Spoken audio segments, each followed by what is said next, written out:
We continue from Cairo with Tom Friedman. You know him from his many appearances on this broadcast, and therefore you know that he has been in this region many times. He has lived here. He has written about it, and he has come to Cairo and has been here several days, having also been in Israel and having also been in Jordan. There's no better person to talk to on this evening in Cairo than Tom Friedman. As we talk in this conversation, events are not to be known at this moment. Something is happening. There is much talk that the president may step down. There's also much talk that the army is meeting. The army has the ultimate power here, and we do not know yet what they may do, nor do we know what the president may do at this time, nor do we know what the people in the street may do. But I want to begin with Tom Friedman and have him tell us about his own experience in this region and when it began. So welcome, and what a great moment it is to have you here, amazing, overlooking the Nile at a country that is at the center of the world's attention with huge ramifications for the region and for the world. This is most, I don't want to say the most amazing story I've ever covered, because who knows, over 40 years, but it's so remarkable in one specific degree, and that is the degree it is led from the bottom up, and the degree of which it is about no party, no faction. It's about the people of Egypt. It seems to be saying just a couple of very, very powerful things. One is, I want the keys. You took the keys to my future away. You, Mubarak, you, this government, and I want the keys back, okay? Because we know what's going on in the world. We know we're behind. We want to catch up. This is the first day of the rest of my life. And I want the key to my future, but also want the key to have a voice in my country's future. Absolutely. You go to the square, and I was really struck by one thing today, Charlie, and I spent 20 minutes watching this. I watched people clean the garbage in the square, young people, and they were collecting it in bags. And we've had this conversation before where we talked about the Iraq War and the whole idea of why it's important to democratize a place like Iraq. I frequently said to you the old aphorism that in the history of the world, no one has ever washed a rented car.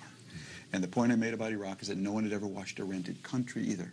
And Arabs have been renting their countries from kings, dictators, and colonial powers their whole life. And so they didn't wash them. So I was just sitting in the square watching. They were all young kids cleaning the garbage, putting it very neatly into bags. I finally went up to one of them and I said, why are you doing this? Not challenging, but I said, I want to hear you explain it. And he didn't have great English, but it just like burst out of him. He said, this is my earth, this is my place, this is my home. And I just thought, that's what it's about. There's a sense of ownership by a people who are motivated to go down there by a profound sense of theft, Charlie. A sense that something, the most precious thing, had been stolen from them. Their dignity, okay, their ability to compete, to thrive, to shape their own future. And that's what they're reclaiming. When I walked out of the square, I was walking across that bridge out there, and a guy stopped me from Saudi Arabia, and he said, he had his two boys there and his wife. He said, I work in Saudi Arabia, I'm Egyptian. I came back, okay, he's walking to the square. I wanted to bring my two boys, they looked about 8 years old. He said, I want them to see this. I want it to be seared in their memory. And that's what's going on. Everybody knows that this is a moment in history. Absolutely. You also talk to people who want to know who's in the street. They know they're young. They know the Muslim Brotherhood is there. They also know that they're professional people. They're middle-class people. They're rich people. Tell me about the people you met who have changed Egypt. Whatever the outcome, as you have said, it'll be before Egypt and after Egypt. Yeah, I feel privileged, Charlie, to be here, okay? Because if you're not here, you just can't understand it. I mean, because it's so unusual to see who's in the square. Egypt's in the square. Egypt of young men in jeans and old men in galabias, okay? Women in veils and women in very modern Western clothes.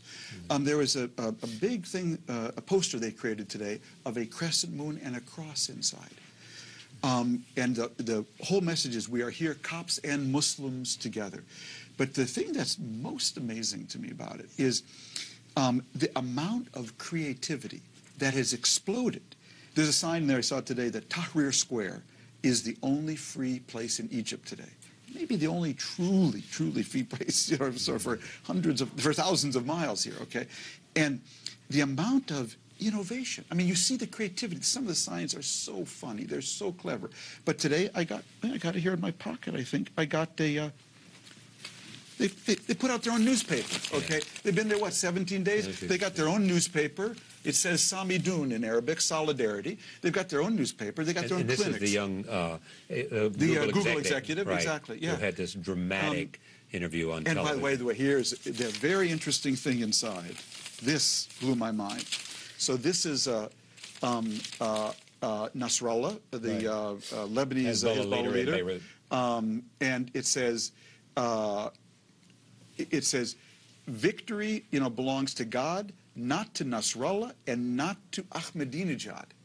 And what is that about? To me, there's two things I think we can say about this, thing going on in Tahrir Square. It feels to me like a tiger that's been living in about, 5 foot by 5 foot cage all these years, and the tiger is out. Now, there's two things I'll tell you about that tiger, Charlie. One is, anyone who tries to put that tiger back in the cage, it is going to bite your head off. And anyone who tries to ride that tiger, to say it's about the Muslim Brotherhood, or it's about Nasserism, or it's about leftism, or it's about pro-Americanism, or it's about anti-Americanism, these people are not going to let anyone ride them, again, because they've been ridden way too long. So what's the choice for the President of the United States? Well, I think one of the problems that we America have had wrestling with this is, as I've listened, and I've been gone for 3 weeks. I've been in the Middle East, as I said before, and here, so I haven't really tuned into the debate too much. But my sense is that people think there are two choices: stability and instability. Okay, and that somehow we got to find the stable path. But here's what I would simply say, Charlie: stability has left the building. Okay, so there are two choices now. There are two kinds of instability. We have the choice of an unstable situation, because the old order is breaking down, that gives birth to a new democratic Egypt that will go through the kind of process that South Africa and Indonesia went through. And we'll find that way. And it will be unstable. There will be ups and downs, probably more here because of the level of suppression. And but I think that really holds out the possibility, after this unstable transition, of an Egypt that is democratic and looks a lot like in Indonesia or South Africa. The other choice is an unstable situation, but where you're trying to constantly suppress what is coming up here authentically, and you get an Egypt that looks like Pakistan under the generals, and which is just another factory for anger and rage and whatnot. So I think we have to get off the stability kick. Okay, we're in a transition. Stability is not on the menu anymore. Fair enough. But at the same time, what's interesting is the Army, which you agree is the most powerful force at play here. And when the Army talks, they say one thing or two things. We're here for the Egyptian people. We're here to preserve the institutions, and we're here, in a sense, for Egypt. Right. And so, therefore, they are going to make sure that in the beginning, that whatever happens to President Mubarak, however he steps down today or tomorrow, or as he suggested in September, it's more likely to be the former than the latter, that they are going to make sure that there is a stable process, a transition process. Let me take that up, but let me just say one more thing about America, okay, and this whole stability question, if I could, Charlie. And because you got the Israelis, you got the Saudis, you got the UAE, you got Jordan, you got Kuwait. All who are saying to the United